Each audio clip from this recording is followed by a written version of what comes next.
Hello, my name is Hema Prakash and I run Mind Body for Asia Pacific. The question of diversity and inclusion should be on every leader's brain.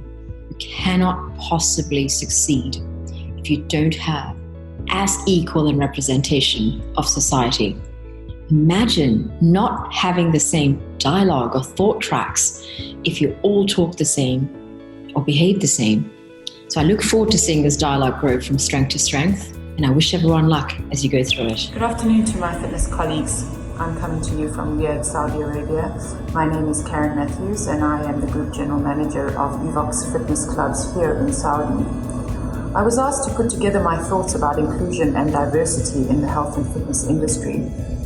And having worked in this industry for over 20 years, both in Southern Africa as well as in the Middle East for 12 years, for me, having a diversified team force as well as membership base is not only an added advantage for your member experience, but in terms of hiring diversified races and genders, your team ethics and team performance can only be enhanced. Each and every race that I have ever worked for or worked with has brought a unique element to not only my member experience, but also to the diversification of my team, and has only made it stronger. I believe diversity and inclusion is important because it will show that your company accepts people from various backgrounds. Plus, I believe everyone is different and unique in their own ways. We all have our own talent and ability. So if you bring in people from various backgrounds, you will be pulling in different ideas and talent. It is like my hand. I have 5 fingers. They all are very different, but all the fingers are equally important. 30 years experience in the fitness industry. As a gay woman, I've certainly had my experiences of the downside of lack of inclusion. Now is the time for us to stop looking at this as a box-ticking exercise and think totally differently. We need to think differently, act differently, behave differently, recruit differently. The benefits that this will bring to our businesses, not only on a moral perspective, but also through innovation, through the different skill sets and talents and thoughts and experiences it brings to the table, will be immense. We're supposed to be the people business, and it's now time for us to start walking our talk and actually become that people-focused business. Hey everyone, my name is NT Etta, co-founder of Boutique Fitness Solutions based in the United States. Thanks to the Fit Summit crew for inviting us to participate in this commentary on diversity in the wellness industry. So 3 quick points we want to offer to increase diversity in your businesses. Number 1, if you're able to look at your staff, your instructors and trainers, and if you can see minority instructors and trainers that have not been given the opportunity to advance the managerial level, then take the time to examine why and see if you can train them. Number 2, try to recruit minority instructors and trainers. Websites such as Talent Hack offer the opportunity for you to recruit people from around the world, and since we're in this new live stream environment, there's no reason why they can't bring whole new audiences to your business as well. So it can be good for your business and good for diversity as well. And then the final thing is take a look at your imagery. What we find in the United States is that imagery is primarily of thin white women. Right now, obviously, there are different body shapes, there are different colors, etc., that can be used to promote your businesses. So see whether or not you can include different races, different colors, different body shapes in there. That will certainly help with diversity. So just a few quick points. Hope that helped. Talk to everyone soon. Bye. Variety and diversity go hand in hand. At our True Fitness and TFX gyms, we offer a wide range of workouts that appeal to a broad base of people. So when you walk into our gyms, you will find people of all ages, with different fitness interests and different fitness levels. Recently, we have also started training an obstacle course para-athlete at our obstacle race training zone in TFX. Companies should strive to create an environment where members will feel comfortable working out in and employees feel comfortable working for. By including diversity policies in the company's hiring and training practice, being mindful in facility and program design, and being thoughtful in communicating messages.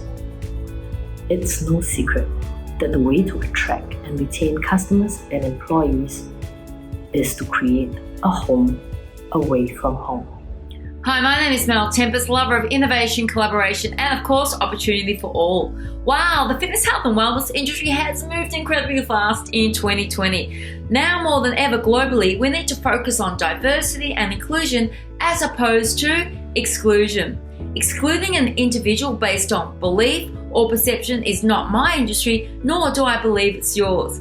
I believe businesses need to invest in educating their own teams, because educating your teams on what diversity is, learning how you as a team can create a prouder, diverse culture, understanding inclusion versus exclusion, appreciating how inclusion and open diversity can serve not only you as a community, but also you as individuals.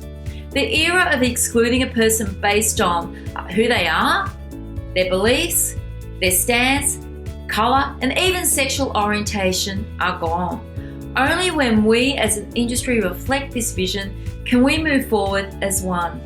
Invest in your team, invest in education so that we as one can unite and fly the flag for all.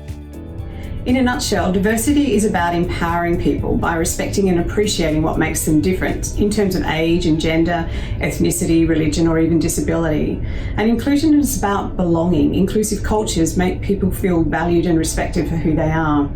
And sometimes the fitness industry is often guilty of whitewashing, appealing to the white, slender, heterosexual, and those younger than 45. And this is not really representative of the global market, who really need to access our services and facilities to improve their well-being. If we want to truly serve the broader market, and we need to effect positive change. To do this, diversity and inclusion has to be ingrained in our organisational culture, consistent with our core values, our vision and our mission. And this change has to be driven from the top down. We need to adopt a leadership position to lead our businesses by example. It starts with recruiting for organisational fit and including where possible diverse team members that can have broad appeal and are relatable to our members and our customers. It's also about representation, ensuring that our brand images are consistent with our culture and driven through our marketing. The images that we use should be truly representative of what our commitment to diversity and inclusion is and be on point with our core values. We can and we really need to make organisational change at grassroots level to affect the change globally for our industry. It starts with all of us. The two issues the industry faces when it comes to diversity and inclusion is unequal racial representation and gender inequality. When it comes to gender inequality, when we take events as an example, there's no equal representation of male and female speakers in a panel. Most of the events out there, be it tech, be it investments, is always run with a male-dominated panel. And I hope for this situation to actually change in the future. I agree. And besides gender inequality, another way that companies can include more diversity is in racial representation. And in this way, we will also see more cross-learnings and cross-collaborations amongst all countries.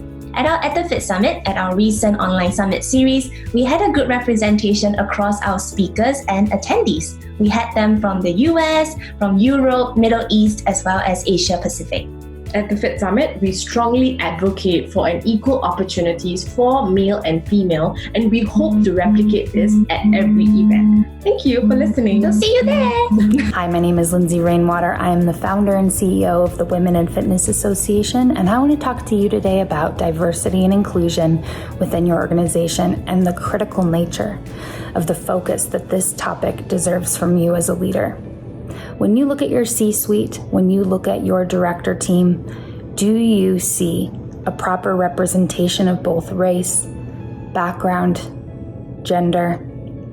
And if you don't, what's your internal action plan to change it? Do you have a goal to change it? Are you feeling personally inspired or motivated to be the change that your employees and this world needs to see from you?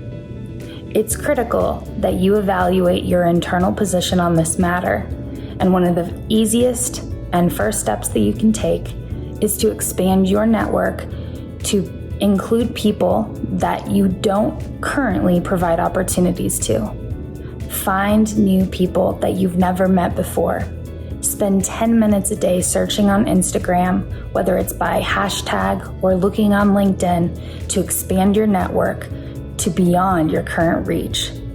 Once you've met people that you've never seen or met before, you can start doing the critical work of bringing new people into your company so that you can diversify and be more inclusive. That's an easy and first step to take as an organization to make our industry as a whole more diverse and inclusive. Hi, to give our input to the questions of investment with respect to diversity and inclusion. I think the first major investment you need to make is in your people and continually educating them on what your approach and our philosophy is to D&I. I think the next major investment you need to make is to teach your whole organization how to hire individuals from a D&I perspective. We know that most positions or the skills needed can be taught.